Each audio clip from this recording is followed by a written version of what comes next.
Welcome to the 68th edition of Women's Wrestling Weekly, the show. I am Kyle Klingman, joined by Scott Beck. Scott, we again are on the cusp of history.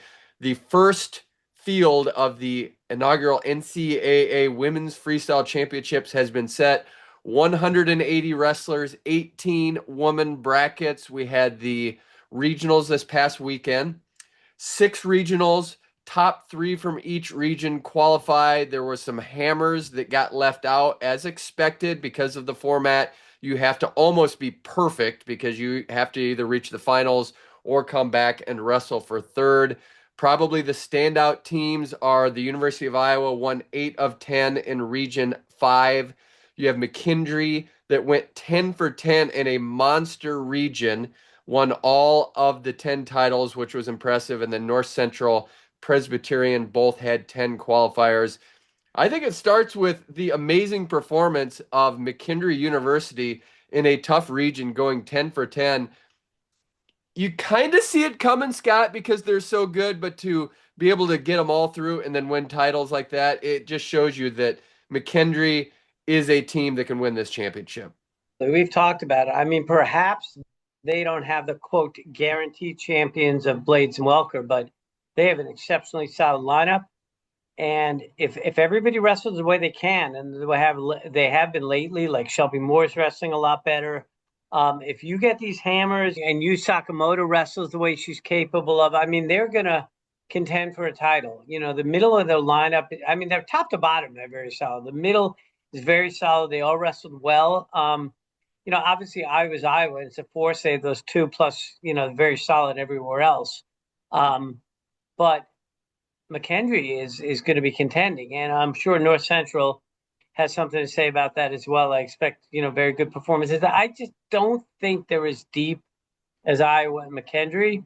But, as we always say, that's why they wrestle the tournaments, so we'll see. In watching this play out, it's a microcosm of the Olympic Games because the best wrestlers aren't necessarily going to be there. So we use Japan as the example where they might be 10 deep at a weight class, and you can say, well, our fifth best wrestler is better than your best wrestler in a country, but you got to the Olympic Games through a qualification process. So at the Olympics, you had the 16 wrestlers. This has 18. So it's not necessarily the best 18 because how many times have we talked about Iowa's situation at 103, at 110, where Iowa is leaving home 2 All-Americans in Sterling Diaz and Rayanne Murphy, and Val Solorio has that spot at 103 pounds, and she earned it throughout the course of the season. Sure. But it's unique in that the schools represented, you got through, you went through the process, but there's some good wrestlers, whether they're on the team or not, didn't qualify, or they might be backups to someone at a quality university that didn't make it.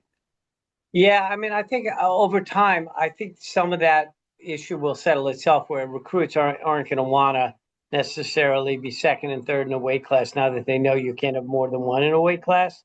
So I think it'll spread the talent out a little bit. And it kind of reminds me of in the days of the Soviet Union, the Tbilisi tournament, which, well, Tbilisi is part of Georgia, but it was part of the Soviet Union, where they would give the highest non-Soviet finisher the silver medal. So you could take fifth place, and if Soviets came ahead of you, first 4, you got the silver medal. So it's kind of a little interesting the way it is, and it sucks that people are being left out. It really does. But we'll see how this. Let's have this discussion in 5 years and see how the landscape ultimately evolves. And I think it may not be exactly as people think, but we'll see. Time will tell.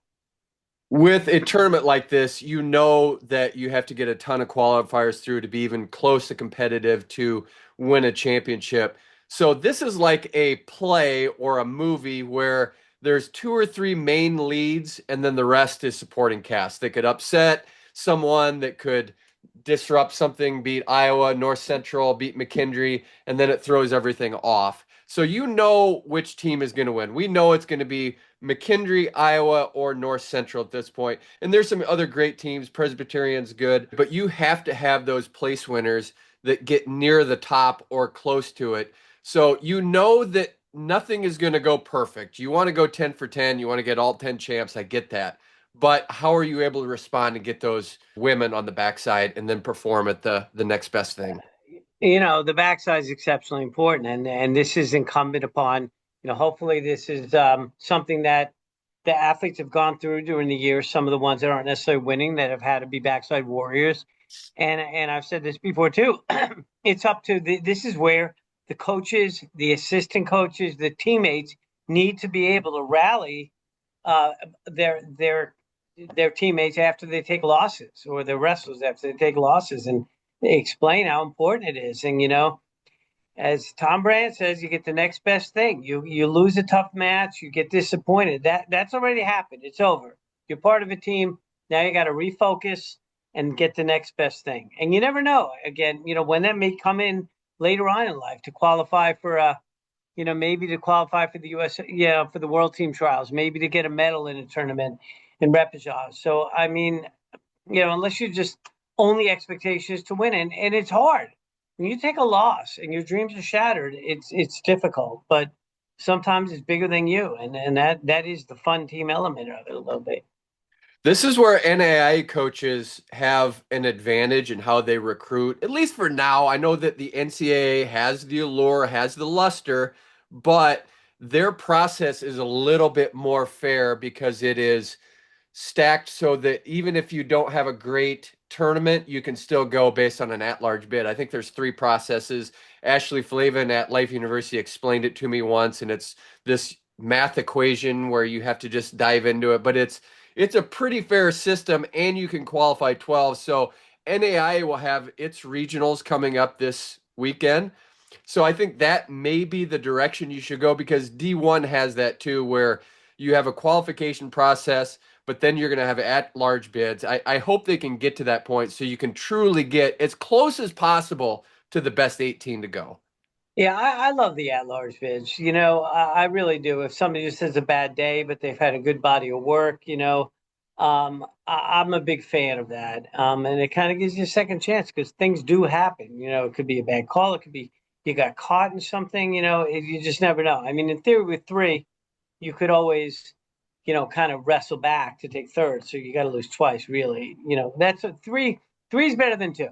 In the Pan Am qualifications when they do two, and they used to not do a true second where you have the two best people sometimes on one side because they don't seed it.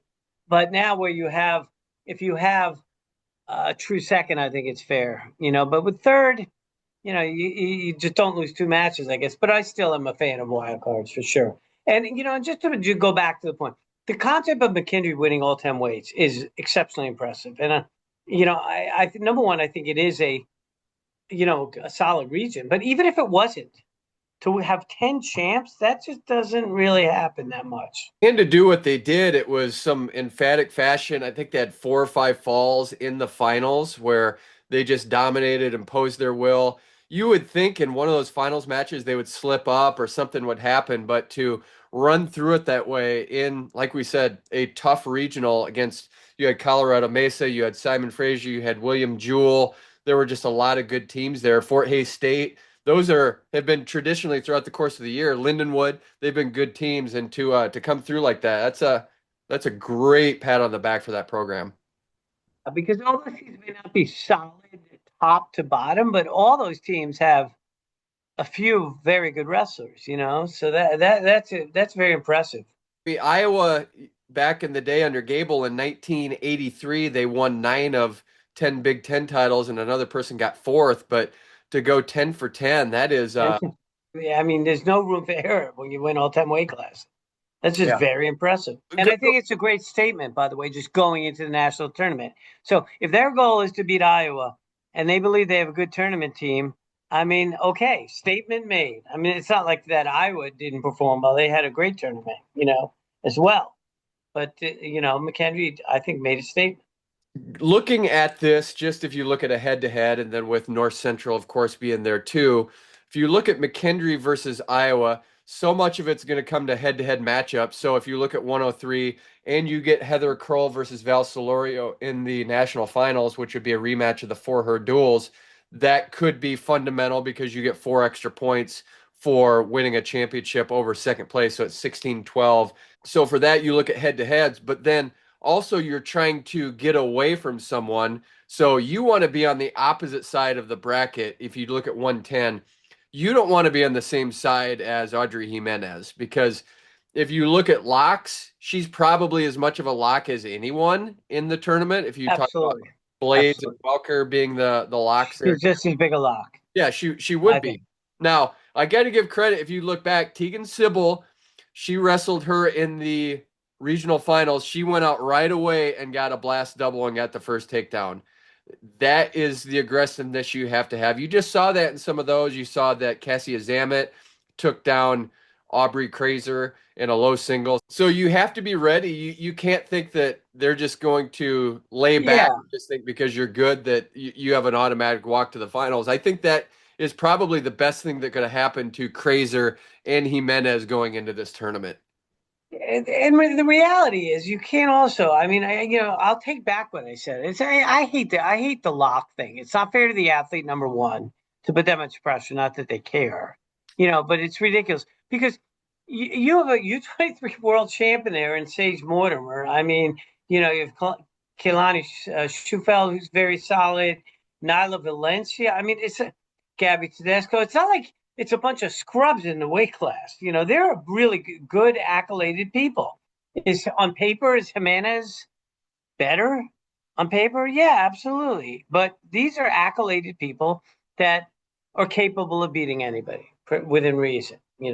I don't think they're beating U.S. Sasaki, but you know, I think with Jimenez, though, we've just looked at the body of work domestically, what she's been able to do, and just run through everyone in her path in making the senior world team. So it's just hard sure. not to pick her. Same with Kylie Welker or Kennedy Blade, just because Uh, we've seen. So I agree. You can't just say lock because that's wrong. Anything can happen. You could get a fall. You could get in a strange scramble or something happens. You just don't know. You could get injured, but if you look at 110 specifically, you have Gabby Tedesco and Nyla Valencia. That could be a quarterfinal match. So you could be the 4-5 seed there. So if I were seeding it, it'd probably be Jimenez.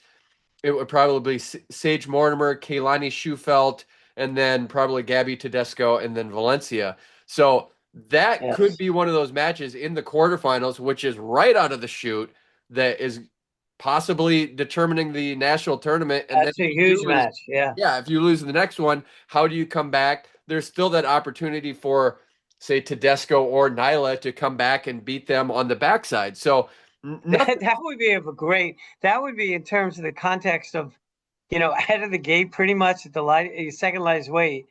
The idea that McKendree, Iowa would hit in the quarters in that way is just fascinating to me, and that's how I think it should be seeded. But, you know, I've never so far, some of the seeding on some of these college tournaments has perplexed me. Let's just say that. So I don't know how they do it, but see. We'll see, but I think too, you look at a team like Lehigh that sent 5 wrestlers to the national tournament. Those are 5 quality wrestlers. So you have Absolutely. Triple A's, you have Abby Cooper, you have Audrey Jimenez, and you have Aubrey Krazer. They all have the potential to win the national tournament. But then you just have these loaded weight classes, Scott. So you're talking about looking like guarantees when you're a returning national champion in Kennedy Blades, you're a returning national champion in Kylie Walker. You have to think they're going to repeat this year. But it's hard to say that Cam Guerin, even though she's won 4 national titles, is a lock when you have Aubrey Krazer, when you have Lexi Janiak in the weight class. It's hard to say that you're going to run through that bracket at nationals. That weight's brutal. No, that's that to me. That if you talk about like what is the best weight, the 131. I mean, you have Janai Garcia, who's having a good year. Yaylee Acock, 2-time finalist. Carly Brooks. I mean, that weight is absolutely stacked. I mean, yeah, I'm not giving it to Cam Guerin. I mean, she's a big time wrestler though. She wrestles well when it matters. But I would argue Aubrey Krazer and Lexi Yanyak have done very well when it matters, whether it's age group world tournaments, whether it's ranking series, when it's a Madrid Open. I mean, they've all beaten world medalists, senior world medalists, in those two. So this is that's a weight class of the tournament to me. And then 117, which we brought up throughout the course of the season, Abby Cooper, Carissa Turnwall, who's still undefeated. And how will they see that out? Will her undefeated record be able to play into getting the top seed, which I think is important at 117? Riley Rayome is there. Brianna Gonzalez could be as low as the sixth seed, just based on what she's done, and she's a U.S. Open champion. Again, she might be dealing with some injuries. Yu Sakamoto, Alex Weitzman, so that will be tough as well. So there's just these weight classes where you say, can they win? Yes, but it's so loaded that there's just absolutely no way you can say they're even going to make it to the finals. Well, what's crazy at 17, right, is at least in my time of watching her, Sakamoto has been, I'm going to say, inconsistent. She's had some dominant up performances against very good athletes, and she's had some down ones. So, which Sakamoto is going to show up? The U23 world champ, the one that tech Mortimer, or the one that got tech by Mortimer? Not that that's the worst loss in the world, but, and she also gets into, and so does Mortimer. They both like wrestling in utter chaos, and they put themselves in chaos in many cases on their own backs, and they take risks. Sometimes I don't necessarily think they all should be taken within the context of that part of the match. So, I don't know. If you're Sakamoto, you're wrestling from McKendree, and let's say you're Alexia Garcia. Do you say to Sakamoto, just be smart, like be cautious, be careful to make a mistake? Or do you say, she's U23 world champ, she took third, and that's, you gotta let her wrestle. You're not going to change her now, So that's tricky. It's very tricky. Then, Brianna Gonzalez, I mean, she wrestled Final X, and she's, again, the injuries, we don't know where she is. And would you want to hit Riley Rayome in the quarters or semis? She's very physical, and she's a competitor. I mean, this weight class is another just great weight class. But then you take 145 and you look at the entries. It just seems like it's tailor-made for a Bellamere versus Reese Larramendy rematch. They've wrestled throughout the course of their college careers. Of course, great storyline here that Bellamere was at the University of Iowa, transfers to North Central, lost to her at the national duels. Bellamere lost to her at the national duels, got pancaked, but she beat her at the national tournament semifinals the year before. There's so much going into that. That's the kind of storyline we need going into that. Bellamere versus Reese Larramendy is the storyline and the matchup in the finals that we all need that will sell tickets. Yeah, I mean, and we like both of them a lot. Big fan of both those wrestlers. I like the way they both wrestle. Reese has worked with us, student of the sport. Bellamere is just a competitor and just keeps getting better. And has avenged losses and then lost to people she's beaten. But she's had some really good wins. Above where you think she would have won at the time. I remember the U.S. Open; she had some good wins. And you can't forget about Zoe Lynch has good headlock. You never know. And then the wild card to me is Alex Gusnicki. Up at 145. She's been wrestling at 131. She's very good, and is a technical wrestler. She's very good. What's it going to be like up at 145? I don't know. She's probably going to be a little small for the weight, but would you want to hit her in an early round? I wouldn't. I wouldn't want my athlete to hit her. She's very good. She's a landmine in that field. And then you go to 207. You have a situation. Eliana Bomarito didn't get out of the qualification round. Just I had to forfeit in the first round. So she's out of the tournament. She could have been a potential contender there. But then for Iowa, you have Katja Osteen replacing JC Feller, who was a four-time national finalist. Osteen had been wrestling exceedingly well at the end of the year and was the person that Chun and staff picked for the 207-pound spot. So when you look at the positioning right now for McKendree, Shanita Lawson went back down to 180. Tristan Kelly lost to Lawson at the national duels when she bumped up to 207 pounds. So that's a landmine you have out of the equation. So you have a returning national champion in Tristan Kelly. If you're looking for, I don't want to say a lock because I think so highly of Sabrina Noss from Grand Valley State, but I think that this is good news for McKendree if you're trying to win a It title. evolved very well for them. Yeah, Yeah, this it evolved really very well worked the out way. because you Yeah, lost I there's think a they're in a good spot. yeah, Yeah, you lost a lot of landmines that aren't in that bracket. And really, absolutely. for Tristan Kelly, the biggest ones, Osteen, Shababu is good from Marino, yeah, is from Wartburg's really good, but Josephine Larson, Sacred Heart's good. But I think Tristan Kelly being the returning champ, solid favorite. Yeah. solid favorite there at 207 pounds. But I also want to give credit to Brian Vutanidis from Presbyterian. They got 10 through, and I think they have built a quality program to get 10 through. That's always the goal. You want to get every wrestler you can possibly get to the national tournament, especially after you had a lot of the girls from a couple years ago going to the transfer portal. What he's been able to do to build that out, Presbyterian really has built a nice program that's really on the upward trend. Yeah, and I'd also say another shout out, Paulina at Sacred Heart with 8 qualifiers. It's a very solid job. And we'll see how they do at the tournament, but I think she's done a good job. She's done a good job, and then of course Grand Valley State sends 8 through, and Sure.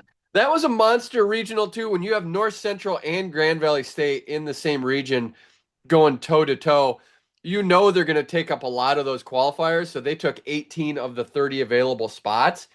So that just makes a big difference when you have two powerhouse programs that could be in that trophy contention that you're having to go head to head against. That's a tough regional to get out of too. Yeah, absolutely. And Grand Valley State, I mean, yeah, they put 8 through and they have a very solid lineup. And Katie Lang, took out um Claire DeCunio. That's a big win for her. I mean, obviously, Katie Lang is right up there with anybody in terms of. I mean, she's been, a national team or age group world team. That's a really solid win though, because DeCunha has been wrestling very well. And that's you look at that regional. You have the previous two returning national champions. You have Claire DeCunio and you have Katie Lang. DeCunio won it in 2024 for King, and then Katie Lang, of course, won it last year. That's just that's going to be a good weight class too when you have some of the depth there because we've saw that Haley Jaffe beat Lang. Lang is probably motivated by that. And then you have DeCunio. That's really can be big points there. So when you're looking at trophy teams and trying to get to the pecking order and the top four get trophies, I think is probably the big four that we've talked about: Iowa, McKendree, North Central, Grand Valley State. But the disruptors, Presbyterian has the 10. You have Lehigh with the monster individuals that they have. Yeah. They should be in the top 10 alone just by getting a few through to the finals, and they can definitely do that. So when you have a lot of the power just in individuals, that's really what plays out in tournaments. Yeah, and I think we're at the point though, which is pretty cool, but that this is the first official NCAA tournament, and these weight classes are no longer like so sporadic. You get a good weight, you get a bad weight. Now it's like every weight's pretty solid, and there's good people at every weight, and some of the weights are stacked. But we're now at the point where this product is solid.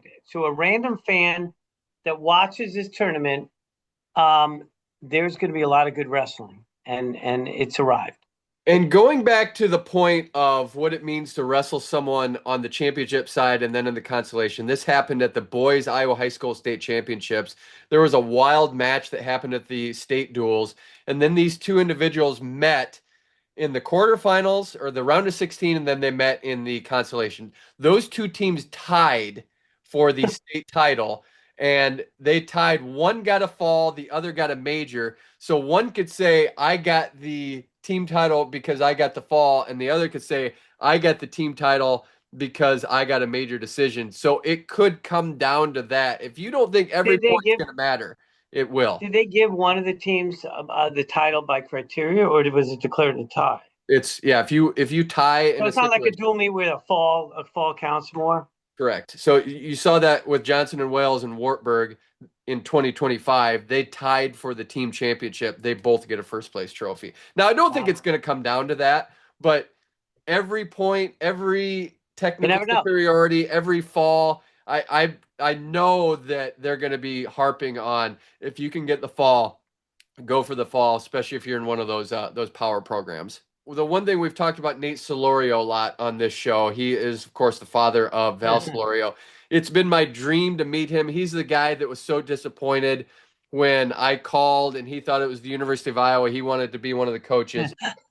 This could be the time that I meet him, but he will not be watching his daughter because he gets so nervous. It's unbelievable the amount of nerves that he has going into this. And I may have shared this example that John Smith's mom would go to the Olympic Games only to not watch his son or her son, and she would go into the bathroom and have rosary beads. I could see Nate Solorio doing something like that. He's going to be so nervous. Well, Val's had a great year. It'll be interesting to see how she does at this tournament. She's wrestled really well and had to certainly earn her spot. Through multiple performances to get that starting spot. So looking forward to seeing good things from her. Overall thoughts going into the inaugural NCAA Women's Wrestling Championships, 18 qualifiers. It's going to be I think it'll be a tight team race. Like we said, it feels like Iowa, I don't want to say has the lead, but you just know that they have those two power wrestlers in Blades and Welker, but they need the supporting cast. Everyone's going to have to come through. Everyone's crucial. And I hope it gets a little heated. And I hope that you have the North Central crowd getting into it because North Central makes this tournament great. I know that we're not going to have them, but they are the best fans. There's no doubt about it. They travel. D3 fans are awesome, and I just hope it gets loud in there, and North Central will be a big reason why. I think this tournament is set up just to be dynamic for a first tournament because of the landscape with a couple of just, programs with 10 qualifiers that have looked very good and on paper look really, really good. But you have these other athletes like the going back, and we mentioned this, but the disruptors are going to be Grand Valley, Lehigh. They all have hammers, and that's going to determine this tournament. It's not going to come down necessarily head to heads. It's going to come down to these disruptors. Seeding is going to be important. I always say I'm innately a Hawkeye fan, which I am, but I happen to like a lot of these other programs and coaches. So, I think McKendree's done a great job with Alexia. Love Joe Norton, Short. I mean, this is going to be a great first tournament. And, I just want to just add one other thing. If you watch last night, the Iowa-Oklahoma State duel, the announcers were mentioning this tournament's coming up. And then they showed like the upcoming schedule, they mentioned it. Other dual meets, you've been hearing people mention this in the men's stuff. So this is a high-profile event. I will say just randomly from last night, God, Jax Forrest is good. Just had to say that. Love watching him wrestle.